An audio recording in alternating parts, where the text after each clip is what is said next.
په رمضان المبارک کې د سولار تسبیح مونږ طریقه او دغه رنګ د هغې نیت او د هغې فضایل د کمو حاجاتو لپاره کولی شو، دغه رنګ د کمو پریشانو نه د نجات لپاره کولی شو.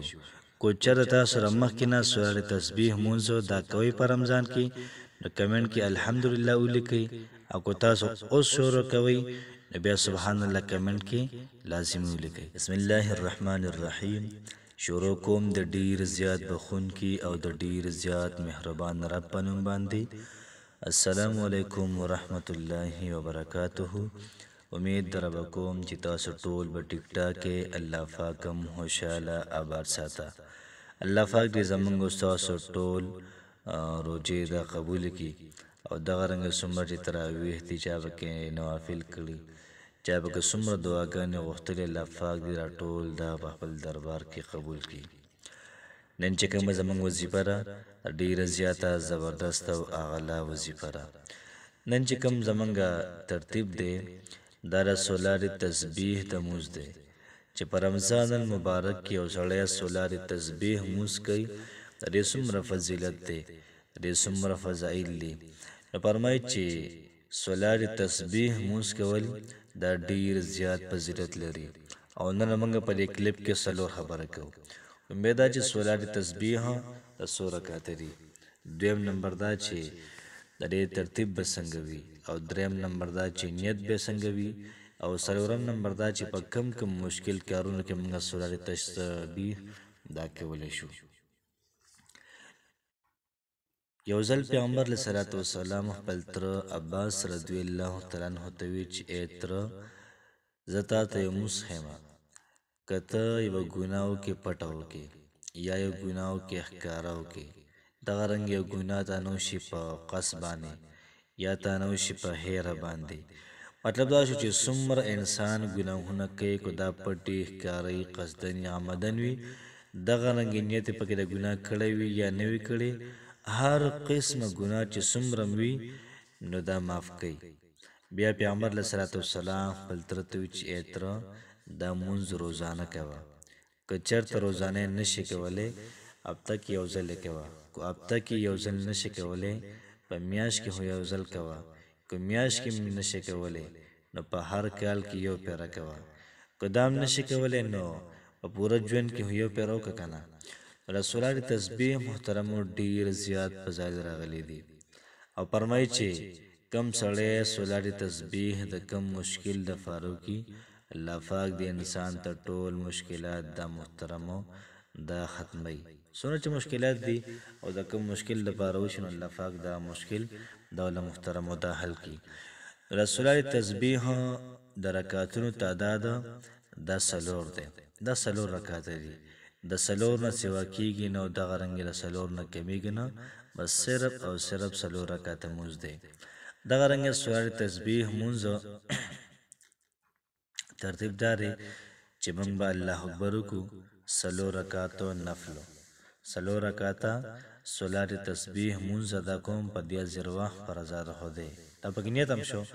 او دغه رنګ چې کله موږ سبحان ویلي ولا اله غیرک پورې موږ مونځ ویلي نو دغه ځای کې موږ پنځلس پېرې درېیمه کلمه ووایو، سبحان الله والحمد لله ولا اله الا الله والله اکبر. دې ځای پورې به ووایو، مخکې به نه ځو. دا موږ پنځلس پېرې دا برابر کړو. نو چې کله دا پنځلس پېرې برابر شو بیا به د هغې نه بعد اعوذ بالله بسم الله دا به محترمو دا ووایو، بیا به سورة الفاتحه ووایو، الحمد دغه رنګ ورپسې به سورت ووایو. خو چې کله موږ سورت وویلې نو سورت نه سمدس بعد ښکته کېږو به نه رکوع ته، دغه ځای کې به لس پېرې سبحان الله والحمد لله ولا اله الا الله والله اکبر دا به لس پېرې ووایو. چې کله موږ لس پېرې پوره کړې بیا به رکوع ته ښکته شو، په رکوع کې به لس پېرې ووایو، بیا به تسبیحات ووایو، بیا به تسبیحاتو نه بعد دقه کلمات ووایو، سبحان الله والحمد لله ولا اله الا الله والله اکبر. دغه رنګ کله چې زمونږ رکوع برابر شول په اطمینان باندې تادی به نه کوو، بیا به د هغې نه بعد قومه سمع الله لمن حمده دې ته موږ ودرېږو. چې کله موږ ودرېدو مکمل نو موږ به لس پیرې دغه کلمات ووایو سبحان الله والحمد لله ولا اله الا الله والله اکبر. بیا به د هغې نه بعد ربنا لک الحمد ووایو او دغه رنګې سجدې ته به لاړ شو. نو په یوه سجده کې به لس پیرې ووایو. بیا چې راپاسو د سجدې نه جلسې ته بیا به لس پیرې ووایو. دغه رنګې بلې سجدې ته چې ورشو بیا به لس پیرې ووایو. نو دا په یو رکعت کې دا 75 پیرې شو 15 دغه شان ترتیب په دویم رکعت کې دی. بیا چې کله موږ شروع کوو سبحان الله بیا پکې څوک نه وي سره بسم الله به وایي. نو د هغې نه مخکې 15 پیرې دغه کلمات ووایي بیا بسم الله او دغه رنګې سورة الفاتحه بیا سورت بیا لس پیرې رکوع کې لس پیرې دغه رنګې سمع الله لمن حمده نه بعد لس پیرې او دغه رنګ یوه سجده کې لس پیرې بله سجده کې لس پیرې جلسه کې لس پیرې. نو ستا به 2 رکعات دا برابر شي.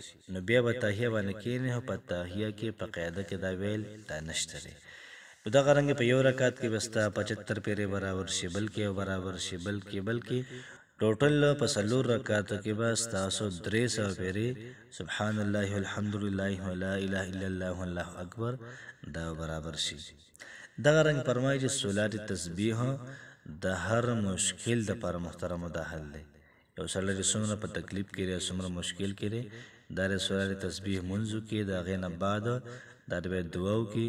نو څومره مشکلات دي څومره پریشانۍ دي څومره مسایل دي د ټولو مسایلو د حل لپاره صلات تسبیح منځ دا کولی شئ.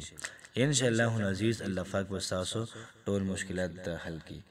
او یاد ساتئ چې په رمضان المبارک کې یو سړی صلات تسبیح وکړي نو لکه چې دې سړي 80 پیرې صلات تسبیح مونځ دا وکړو ځکه نفل الله پاک انسان ته په فرض باندې بدلی او بیا دغه فرض الله پاک انسان ته په 80 فرض باندې بدلی. نو کوشش کول پکار دی چې انسان پکې صلات تسبیح مونځ دا ډېر زیات وکړي. نو کوشش وکړئ دا پیغام نه سره مخکې هم شیر کړئ او په خپله مو کوئ. الله پاک هم خوشحاله ساته. السلام علیکم ورحمت الله وبرکاته.